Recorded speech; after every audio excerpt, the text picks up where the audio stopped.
I'm really excited to be here today with Paxton Calvanese to talk about his flagship app, Drive Weather. Thanks for being here, Paxton. Thanks, Matt. It's entrepreneur, by the way. Oh, okay. But so, Paxton, you got a few apps, but today we're going to talk about Drive Weather. And the reason I think Drive Weather is probably really interesting to folks that might be watching the video is all the innovation that you have in the app. I got to say, first and foremost, your UI UX is just incredible. The way that you display the data, I think it's sort of what makes the app, in my opinion. But there's other things like what you're doing on the web, what you're doing with SEO, what you're doing with marketing, your whole tech stack. I think there's so much good stuff there, and it's really innovative across the board. And I think there are probably a lot of people out there that are thinking, hey, I got an idea. I'd love to take it to market, an app idea that is. And today we're going to talk to Paxton and his journey and the success he's had and the things that you've done with Drive Weather. Sounds good. So Paxton, getting started, I mean, how did you get to where you are today? What's been your journey? Started off with a near-death experience that always helps to motivate things. So I'm a private pilot. I was going through some bad weather.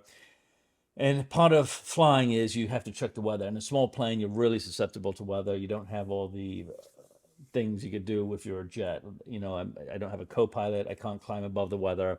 I'm very susceptible. Anyway, I got into some trouble flying out to the Badlands with I had my kids with me. And previous to this, I had this idea of how to visualize this weather. In aviation, there's like four different weather reports, and there was no good way of putting them all together. It was this task that took about 20 minutes. Anyway, I was flying out there. I got into some trouble, almost got killed.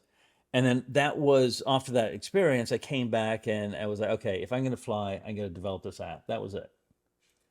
And Okay. so that provided kind of like the mission because I did not want to do it. Like I did not Yeah. want to develop the app at all. I was So we definitely have to back up. Almost dying. You got to tell me and tell us a little bit about that. I well, mean, it sounds scary, but sort of intriguing as well. don't tell the ex. I don't want to get in any more trouble than I already am in.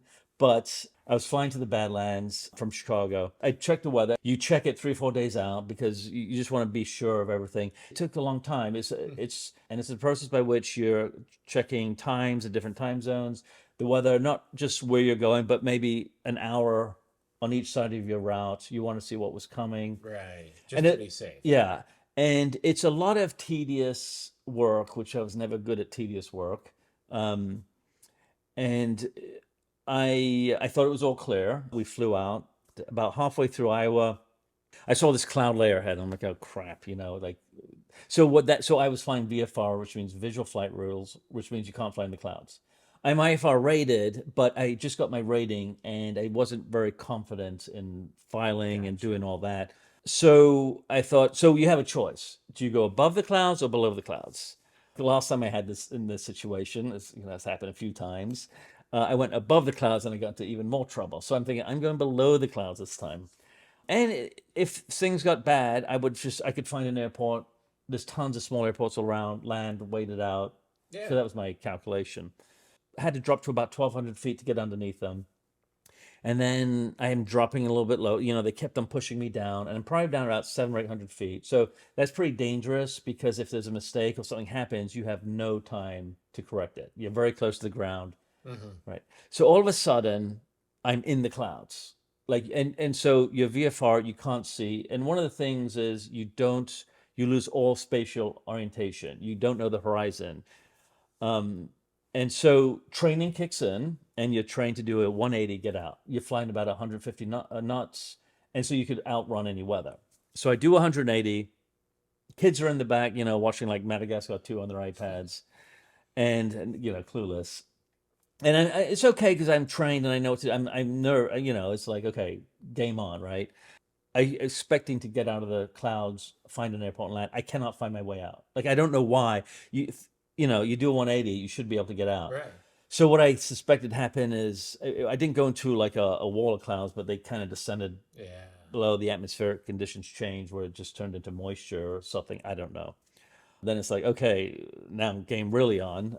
You check your instruments because I know how to fly IFR. And so I looked at my instruments and I was flying probably at a, I don't know, 35-degree bank, which is very dangerous. You could stall very easily. And I thought I was level. So this is the spatial orientation that you lose. And so, and again, I'm like 700 feet above the ground. Anything happened, we'd be dead. If I could hit a tower, there's tons of radio towers out in the middle of nowhere there. I called up the control center. I level out. And again, I'm flying blind because I don't know what's out there. But you call up center, they tell you to put this number in the transponder. And so then they have eyes on you.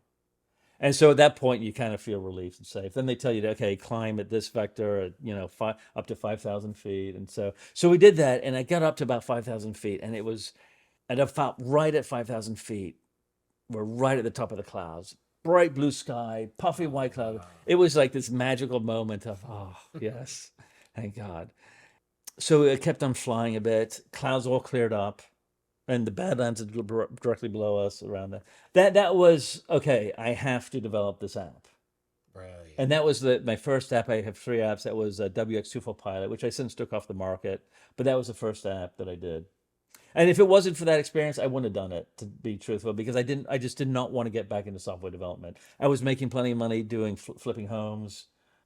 So I've heard you tell the quote, and I can't even think of the damn quote right now off the top of my head, about necessity and invention. Oh, like necessity is the mother of Yes, invention. thank you. Yeah. Which it sounds like that's very much right, like sort of the feel or the spirit of that story, where it was something that would take a tedious task that seems like it's a life or death sort of task, right? And it could make it easier Yeah. to consume that information. I've always been good at visualizing data. I mean, I should have been an artist.